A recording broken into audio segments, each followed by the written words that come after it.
ಆದ್ರೆ ಇವತ್ತು ಪರಿಶುದ್ಧಾತ್ಮ ಇದು ಮುಟ್ತಾ ಇದ್ದಾನೆ.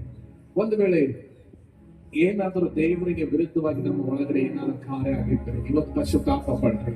ಈ ಸಮಯ ವೆಸ್ಟ್ ಮಾಡದೆ ಈ ನವೆಂಬರ್ ತಿಂಗಳಲ್ಲಿ ಪರಿಶುದ್ಧಾತ್ಮನ ಕಾರ್ಯಗಳು ತುಂಬುವಂತೆ, ಪರಿಶುದ್ಧಾತ್ಮನ ಅಭಿಷೇಕ ನಿಮ್ಮ ಒಳಗಡೆ ಕಾರ್ಯ ಮಾಡಲಿ ಅಂತ ಪ್ರಾರ್ಥನೆ ಪೂರ್ವಕ ಕೂತ್ಕೊಂಡು, ಪರಿಶುದ್ಧಾತ್ಮನನ್ನು ಕ್ಷಮಿಸು, ಯೇಸುವೆ ನಿನ್ನ ರಕ್ತದ ಶುದ್ಧಿ ಮಾಡು, ನನ್ನ ಪಾಪಗಳನ್ನು ಕ್ಷಮಿಸಿ ನಾನು ಶುದ್ಧಿ ಆಗ್ಬೇಕು ದೇವರಿಗೆ.